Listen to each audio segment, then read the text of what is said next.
আপনারা আমাকে অনেকেই প্রশ্ন করেন, অনেকেই জানতে চান যে আপনি এই জনগোষ্ঠী নিয়ে কাজ করেন কেন, কত কিছু আছে কাজ করার, আপনি ডায়াবেটিস নিয়ে কাজ করছেন, ওদেরকে নিয়ে কাজ করার প্রয়োজন কি? আসলে কি জানেন, আমাদের সমাজকর্মীদের মূল থিম হলো যেখানে সমস্যা সেই সমস্যাটাই কিন্তু আমরা কাজ করব। যে নদীতে পানি নাই সে নদীতেই পানি দেওয়ার প্রয়োজন, আর যে নদীতে পানি আছে সেখানে পানির প্রয়োজন নাই।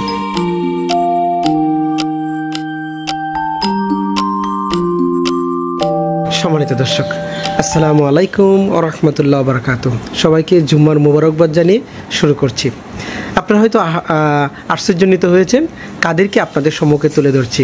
আপনারা জানেন আমি সেই জনগোষ্ঠী নিয়ে কাজ করছি যাদেরকে আমরা বিভিন্নভাবে সমাজ থেকে দূরে রাখার চেষ্টা করছি, কিন্তু তারা তো দূরে থাকার নয়, তারা আপনার আমারই সন্তান। আর কখনো আমরা এটা ভাবি না আমিও কিন্তু হতে পারতাম সেরকমই একটা সমস্যাগ্রস্ত একজন মানুষ। আমাদের শরীরে বা অঙ্গে যে কোনো জায়গায় যে কোনো বিষয়ে মহান আল্লাহ তাআলার সৃষ্টির মাধ্যমে কিন্তু আমরা এই পৃথিবীতে এসেছি, আবার মহান আল্লাহ তাআলার নির্দেশে আমরা চলে যাব। আসল কথা হলো যে জুম্মার নামাজ পড়ে এসে যে বৌদি এবং দাদা তারা আমাকে প্রচণ্ড ভালোবাসেন এবং প্রচণ্ড রকম সম্মানও করেন। সেটা তো তাদের এক নাতি হয়েছে, সে নাতির প্রেক্ষিতে তারা অনেক আগেই আমাকে বলেছিল আপনি যেহেতু এই জনগোষ্ঠী নিয়ে কাজ করেন তাদেরকে বলবেন, তারা আসবে, এরকম একটা বিষয়। তারা ইন্ডিয়া গিয়েছিল একসময়। তো যাই হোক, আজকের সেই দিনটি তারা তাদেরকে দাওয়াত দিলেন এবং সম্মানের সহিত দাওয়াত দিলেন এবং তাদেরকে আপ্যায়ন করবেন, সেই প্রেক্ষিতে আমাকেও দাওয়াত দিয়েছেন। তো আমিও আসছি সে দাদাদের বাসা। এই যে দাদা, যদি কোনো বেয়াদবি মনে না করেন, এই যে দাদা, আমাদের দাদাটা পাশে বসেন। এই যে আমাদের দাদা, খুব প্রিয় মানুষ, ওনার বাসায় আমি আছি এখন, 3 মাস ধরে আছি আমি। তো যে বিষয়টা নিয়ে কথা বলবো সেটা হলো আমরা যে তাদের সাথে, এই জনগোষ্ঠীর সাথে যে আমরা বিভিন্ন বিষয়ে ক্লেশের কথা বলি। আপনারা আমাকে অনেকেই প্রশ্ন করেন, অনেকেই জানতে চান যে আপনি এই জনগোষ্ঠী নিয়ে কাজ করেন কেন, কত কিছু আছে কাজ করার, আপনি ডায়াবেটিস নিয়ে কাজ করছেন, ওদেরকে নিয়ে কাজ করার প্রয়োজন কি? আসলে কি জানেন, আমাদের সমাজকর্মীদের মূল থিম হলো যেখানে সমস্যা সেই সমস্যাটাই কিন্তু আমরা কাজ করব। যে নদীতে পানি নাই সে নদীতেই পানি দেওয়ার প্রয়োজন, আর যে নদীতে পানি আছে সেখানে পানির প্রয়োজন নাই। এটা আপনারা জানেন, তারপরেও আপনারা আমাকে বারবার একই প্রশ্ন করেন। তো আজকে এই সমস্যার সমাধান করে দিচ্ছি। দেখুন, এখানে সবচেয়ে সিনিয়র বয়সে স্বপ্না এবং জান্নাত রয়েছে। তোমার নামটা তো কি ভুলে গেছেন?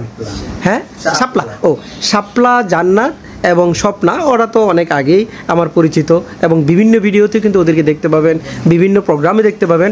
আর যে দুইজন, ওরা নতুন, একজন কিশোরগঞ্জ থেকে আসছে, একজন দিনাজপুর, না হ্যাঁ দিনাজপুর থেকে আসছে।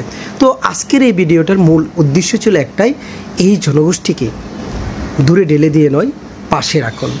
একটি কল্যাণমূলক রাষ্ট্র তখনই তৈরি হয় যখন সমাজের বা রাষ্ট্রের প্রতিটা মানুষের কল্যাণ করতে হবে। আপনি যদি একটা মানুষকেও রাষ্ট্রের কল্যাণ থেকে দূরে রাখেন, সেই রাষ্ট্রকে কখনো কল্যাণ রাষ্ট্র বলা হবে না। এই জনগোষ্ঠী আমরা সবাই মিলে সমাজ, এবং আমরা সবাই মিলেই এই দেশটাকে সামনের দিকে এগিয়ে যেতে চাই। লাস্টে একটি কথা বলে শেষ করব, সেটা হলো আমি ওদের একটু কথা নিব, কিন্তু লাস্টে একটা কথা বলছি, আমার উদ্দেশ্যটা কি।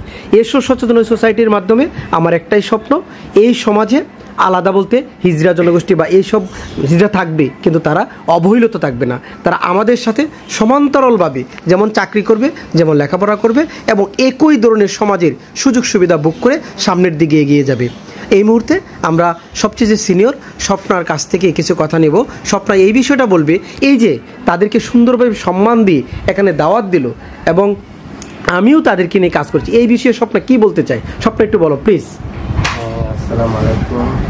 আমি বাচ্চা হলে বিয়ে হলে আসি, দিদি আমাকে খুব ইজ্জত করে। দিদি আমাকে বলছে, দাদার সাথে খবর দিয়েছে, দাদা আমাকে পাই নাই। তারপরে দিদির বাসায় আসছি, দিদি আমাকে বলছে কি যে সবটা তুই পরে আসিস, তোকে আমি 2টা ডাল ভাত খাওয়াবো, তোকে আমি খুশি করবো। তো একটা কথা কি, তোর দাদাও বলছে আমার কথা কি, উনিরা আমার ইজ্জত করে, আমি উনিদের সাথে যেহেতুই বলছে আমি চলে গেছি। আজকে আমার এই চারানাতি নিয়ে আসছি, উনি আমাকে বসাইছে, বসাই সুন্দর করে আপ্যায়ন করতেছে। রাখি, আসসালাম। শাপলা, তোমার কি অনুভূতি? এটা তোমার ভালো লাগছে? আমাদের সমাজ অনেক চোখে দেখে, কিন্তু এখানকার দাদা দিদি খুবই ভালো, ওনারা ওনাদের ফ্যামিলির অংশের মতো আমাদেরকে অনেক আদর আপ্যায়ন করেছে, এতে আমরা অনেক খুশি। আমরা দোয়া করি বাহ। মালিক ওনাদেরকে ভালো রাখুক, ওনাদের ওনার নাতি যেন একজন সত্যিকারের মানুষ হয় এই সমাজে। ওনাদের মনে আসে যাতে ওনার Very নাতি good. পূরণ করতে পারে, Very good. সবার কাছে এই দোয়া। Very good. জান্নাত বলো তো। আমি তো আমারটা তো বলেই দিলাম, আমার যারা সিনিয়র আছে তারাই বলে দিলাম আমার কি, তাদের তোমার অনুভূতি? অনুভূতিটা তো আমারই, ঠিক আছে। বাহ, ভেরি গুড ভেরি গুড। তোমরা এই এরিয়াতে নতুন হলেও তোমরাও কিন্তু কষ্ট নিয়েই, মনের ভিতরে অনেক কষ্টের চাপা নিয়েই কিন্তু এখানে আসছো, তাই না? তো আমরা এই কষ্টটা যেন দূর হয় সেটার জন্য আমরা কিন্তু চেষ্টা করছি। আমি একজন আমার নামটা অবশ্য তোমরা জানো না, এখন জানবে, হয়তো চিনবে। তো বলো তো তোমাদের অনুভূতিটা কেমন লাগছে, এই যে এসে তোমরা একটা সম্মান পেলে, তোমাদেরকে সুন্দর করে তাদের রুমে কত সুন্দর করে আপ্যায়ন করছে, হ্যাঁ? তাহলে তোমাদের কেমন লাগছে অনুভূতিটা বলো তো? এই সমাজের সকল মানুষের কাছে তোমাদের কি চাওয়া বলো? এই সকল সমাজের মানুষের কাছে আমাদের একটা মান সম্মান বা বাহ। একটা সুবিধা বাহ, ভেরি গুড ভেরি গুড। তুমি বলো তো আরিচা। মেয়ে এখানে নর্মাল ছেলে মেয়েদের সমান যেরকম অধিকার, আমাদের সেরকম একটা অধিকার থাকছে। Very good. আর এটা তো তুমি নিজে থেকে হওনি, মহান আল্লাহ তাআলা আমাদেরকে সৃষ্টি করেছে। সুতরাং এই সমাজে বেঁচে থাকার সুযোগ বুক করা এবং ভালো সমাজে তোমরাও দিবা, কিন্তু সমাজকে নিলে হবে না, সমাজকে কিন্তু আমরাও দিব। আমরা যদি ভালো ব্যবহার করি এটাও কিন্তু সমাজকে দেওয়া একটা হয়, ঠিক আছে? তো যাই হোক, আমরা বিদায় নিব এই মুহূর্তে। যারা রয়েছে সবার প্রতি শুভকামনা। আর যে উদ্দেশ্যে আজকে এই প্রোগ্রামটা, সেই বেবির জন্য আমরা কিন্তু প্রচণ্ড মন থেকে, মনের অন্তস্থ থেকে আমরা দোয়া করছি সেই বেবি যেন সমাজে সত্যিকার একজন মানুষ এসে গড়ে উঠতে পারে এবং নাতি, দাদা, দাদি এবং মা বাবার আশাগুলো পূর্ণ করতে পারে, সেই প্রত্যাশায় বিদায় নিচ্ছি। এবং আমি ছিলাম ওদের সম্মুখেই, ওদের কাছেই। তো ভালো থাকবেন আর এই জনগোষ্ঠীর জন্য প্রাণ ভরে দোয়া করবেন। এদেরকে অবহেলা নয়, অবজ্ঞা নয়, বারবার বলছি, ওরা আপনার আমারই সন্তান। আসসালামু আলাইকুম ওয়া রাহমাতুল্লাহ ওয়া বারাকাতুহু।